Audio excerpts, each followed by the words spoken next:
வணக்கம் நண்பர்களே, இது சட்டம் அறிவோம்.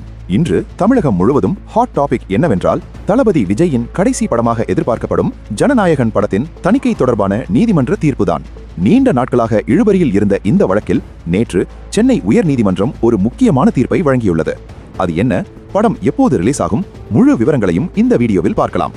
பிரச்சனை: கடந்த டிசம்பர் மாதமே தணிக்கை குழு CBFC படத்தை பார்த்துவிட்டு சில மாற்றங்களுடன் UA-16+ சான்றிதழ் தருவதாக ஒப்புக்கொண்டது.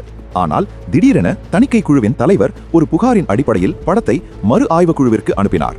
நீதிமன்றம் இதை எதிர்த்து தயாரிப்பு நிறுவனம் KVN புரொடக்ஷன்ஸ் உயர்நீதிமன்றத்தில் வழக்கு தொடர்ந்தது. அப்போது தனி நீதிபதி உடனடியாக படத்திற்கு தணிக்கை சான்றிதழ் வழங்க வேண்டும் என உத்தரவிட்டார். இதை எதிர்த்து தணிக்கை குழு மேல்முறையீடு செய்தது. நேற்று தலைமை நீதிபதி MM ஸ்ரீவஸ்தவா மற்றும் நீதிபதி G அருள்முருகன் தலைமையிலான அமர்வு இந்த வழக்கில் இறுதி தீர்ப்பை வழங்கியது. தனி நீதிபதியின் உத்தரவு ரத்து.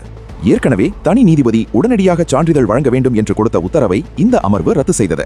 இயற்கை நீதி மீறல்: தணிக்கை குழுவிற்கு பதிலளிக்க போதுமான கால அவகாசம் வழங்காமல் தனி நீதிபதி தீர்ப்பு வழங்கியதால் இது இயற்கை நீதிக்கு எதிரானது என்று நீதிமன்றம் கூறியது. புகாரின் தீவிரம்: தணிக்கை குழுவில் இருந்த ஒரு உறுப்பினரே ராணுவ வீரர்கள் தொடர்பான காட்சிகள் தவறாக சித்தரிக்கப்பட்டுள்ளது மற்றும் மத உணர்வுகளை புண்படுத்தும் வகையில் சில காட்சிகள் உள்ளன என புகார் அளித்திருப்பதால் அதன் தீவிரத்தை ஆராய வேண்டும் என்று நீதிபதிகள் குறிப்பிட்டனர். மீண்டும் விசாரணை: இந்த வழக்கு மீண்டும் தனி நீதிபதியிடமே அனுப்பப்பட்டுள்ளது. தணிக்கை குழுவின் தரப்பு விளக்கத்தை முழுமையாக கேட்டு அதன் பிறகு ஒரு புதிய தீர்ப்பை வழங்க உத்தரவிட்டுள்ளது. இதனால் படம் எப்போது ரிலீஸ்?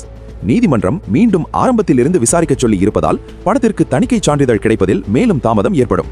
ஏற்கனவே பொங்கல் ரிலீஸ் மிஸ் ஆன நிலையில் இப்போது தணிக்கை குழுவின் மறு ஆய்வு முடிந்துதான் அடுத்த கட்டம் தெரிய வரும். சட்டம் மற்றும் நடைமுறை: லா பாயிண்ட்.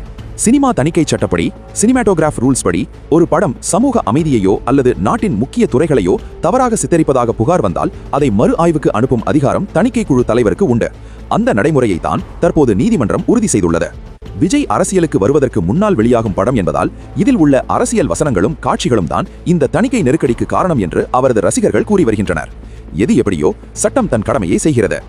இந்த தகவல் உங்களுக்கு பயனுள்ளதாக இருந்தால் மறக்காமல் நமது சட்டம் அண்ட் வினோத் சேனலை சப்ஸ்கிரைப் பண்ணுங்க. இந்த வீடியோவை லைக் பண்ணுங்க மற்றும் உங்கள் நண்பர்களுக்கு ஷேர் பண்ணுங்க. இது போன்ற சட்ட ரீதியான செய்திகளை உடனுக்குடன் தெரிந்து கொள்ள சட்டம் அறிவோமுடன் இணைந்திருங்கள். நன்றி.